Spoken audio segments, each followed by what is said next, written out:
Yes sir, we're back at it again with another Transformers video. I'm glad you guys are here today because we have to talk about how badly Lockown was doing the Autobots in Transformers Age of Extinction. This man really pulled up on Ratchet and exterminated him for absolutely no reason, and also had Optimus Prime running for his life. But before we dive into this video, I need you guys to help a brother out real quick and smash that subscribe button so we can hit 20k subs, and so that you guys don't miss any Transformer videos from this point on. So the scene kicks off with Lockown emerging from the water like Diddy getting ready to sneak up on his next target.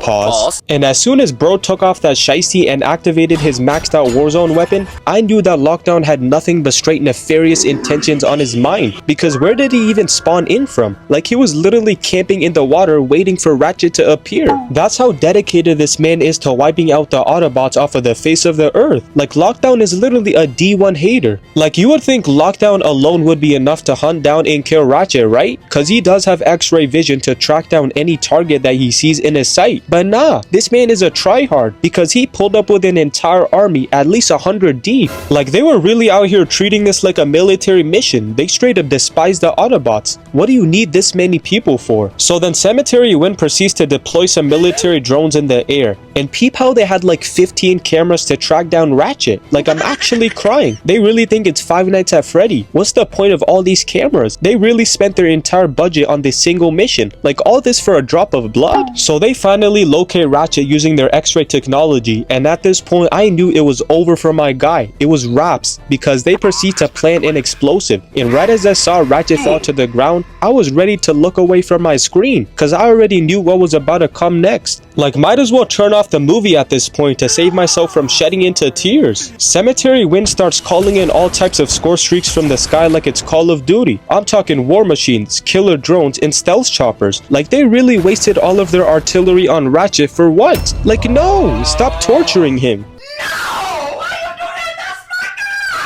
So Ratchet starts running away as fast as he can, but Cemetery Wind were straight up relentless because they couldn't let my guy catch a single break. Ratchet was out here tumbling and rolling on the floor trying his best to escape, but then he gets his leg blasted off his body. Like nah, why they gotta do Ratchet like that? It could have been skips or mud flips. They're useless. Like this really made me furious. I was ready to throw some hands after I saw that. I need some justice for my guy Ratchet. He can't go out like this. And Ratchet is literally on life support right now because not only can't he walk anymore, but he's surrounded by Cemetery Wind and Lockown. And the sad part is that no Autobots are coming to the rescue. There's no way out of this one. You're done. So after all that, this man has the audacity, the nerve to say, "Why are you running?" Like bro, use your brain, you bootleg ninja. Why do you think Ratchet is running away from you? You guys are trying to hunt him down. What do you want him to do? Stand there and watch himself get blasted apart? Ratchet even tried calling all Autobots by using his distress signal, but nobody even picked up the phone, not even a message or anything. Like isn't it kind of funny that when Sam Wiki is in danger, the Autobots come to the rescue immediately, but when it's Ratchet, you guys are like, nah, we will not be there no matter what. Like you guys need to get your priorities straight. And Ratchet is completely hopeless because he tells Cemetery Wind that his race is in danger and that they're hiding to seek refuge. And I mean, he's not wrong. They got my boy Optimus stuck inside of a barn. And this guy right here really turns my buttons. Like you're honestly an idiot, an imbecile, and I can't stand you because look at what this man says. I lost a sister in Chicago. We do not care. Like Ratchet is going through it right now. Do you really think he cares about your family out of all things? Like he does not know who you are, little bro. And then Lockown pulls out this gigantic sniper rifle and he shoots Ratchet out of nowhere. And I'm not gonna lie, this man is really Sneak Nation certified. He did the exact same thing to Optimus later in the movie. He always finds a way to catch the Autobots lacking when they least expect it. And while Ratchet is getting completely eviscerated by Cemetery Wind, he starts talking about, "What's wrong with you humans?" And I'm sitting here asking myself the exact same question because all Ratchet ever wanted to do was protect humanity from the Decepticons. Like maybe Thanos was right, some of y'all gotta go. So Lockown walks up to Ratchet on some disrespectful timing and he's like, "I'll let you survive if you tell me what Optimus Prime is hiding." But Ratchet is actually the realest of the realest. You know he ain't no 6'9". He's not a snitch. Nope. Like even if you put some McDonald's in front of Ratchet, he's still gonna keep his mouth shut because that's just how loyal he is. And then Ratchet is like, I'll never tell you where Optimus Prime is hiding. And this is just moments before disaster, because he pulls a cube out from Ratchet's chest and sends him to the Gulag to be reunited with Jazz and Ironhide. And before we get into the main course of the video, make sure to hit that subscribe button if you made it this far. One sub equals justice for what just happened to Ratchet. But yeah, let's continue with the video. Alright, so the FBI pulls up to Cade's house, and I'm not gonna lie, Cade was kinda shook cause he gulped knowing what was about to happen next, because they told Cade that he was trying to track down an abandoned truck, which we all know as Optimus Prime. But Cade was standing on business cause he's like, get off of my property before I do something about it, and he tells him that he doesn't know what truck he's talking about, knowing dang well he's capping his head off. Hey men, search the property. You can't search my property, you don't have a warrant. I'm here to tell you right now, we don't care. Let me tell you, We don't care. And this absolute buffoon pisses me off so much because he's like, if you guys find a truck, we get a reward, right?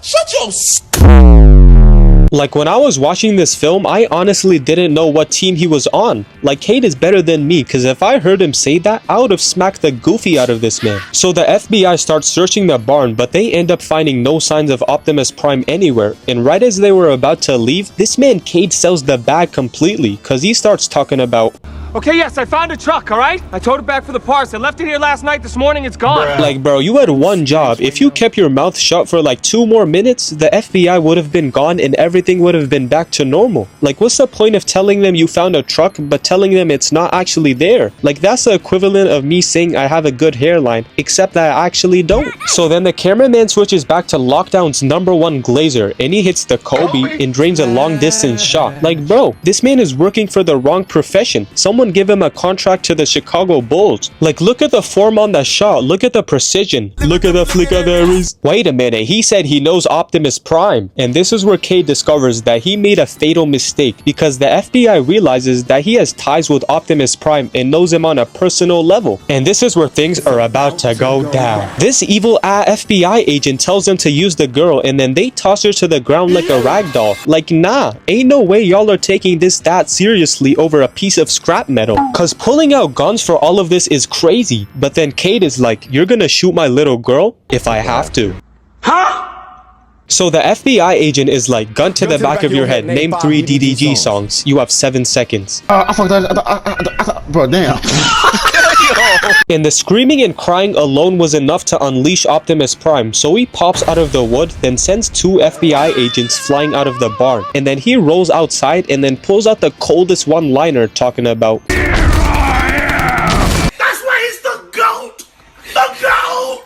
Optimus racks up some easy kills on these NPCs, sending them flying off of the car. And then we see Lockdown being posed up on a platform, just shooting rockets from a distance. And then this man literally blew up Cade's entire house. Like, Lockdown is the literal definition of a menace. He did not have to do that. And then we get this clean slow motion car jump with the FBI agents getting their heads bashed against the wheels. And Shane arrives in perfect time to evacuate the area and to get to safety. So Cade is like, who are you and why are you calling my daughter baby? And I'm saying the exact same thing. Like, who is this man? They really gave us a downgraded version of Sam Witwicky and acted like we would not notice. But I'm not gonna lie, Shane was out there looking like a pro driver, like he was Vin Diesel from Fast and Furious. Cause even with 10 cars after him, he was driving perfectly. So I'm not even gonna make fun of him, cause he's the main reason everyone is alive right now. So after a bit more chasing, they make it to this construction area where we see Lockdown shoot Optimus in the back while he's trying to get on top of the building. And then he smacks Optimus to the ground. Like, this man Lockdown is an actual threat, cause he was straight up bullying Optimus Prime the second he saw him. It was on sight. Optimus Prime starts hitting the dash like how your parents be chasing after you when you're about to get whooped. But then his big ass jumps to the other building and then blocks Lockdown's blade, takes his body and wraps it around with a wire, then makes him smash against the wall. Then Optimus comes in clutch and rams his body into some FBI trucks to help Cade and everyone else escape. And look at this guy in the air, he's 100% cooked. So Shane drives into the parking lot, and then after a bit of getting chased, he decides to drift around and hop onto the ramp. And then we get this cinematic scene where he somehow lands without any problems. And I gotta give it to Shane, because he was locked in during this entire car chase. And basically the scene ends with Lockdown throwing a grenade down at everyone, but luckily everyone survives except for this this man because he gets disintegrated into nothing but straight skeleton bones. I'm not gonna lie, that was the first time I actually started cheering for Lockdown because I wanted to see that man get packed up so badly. And yeah, that's pretty much the end of the video, and if you guys enjoyed and want more Transformers content, make sure to smash the subscribe button right now and so that I can hit 20k subs. And yeah, I'm out.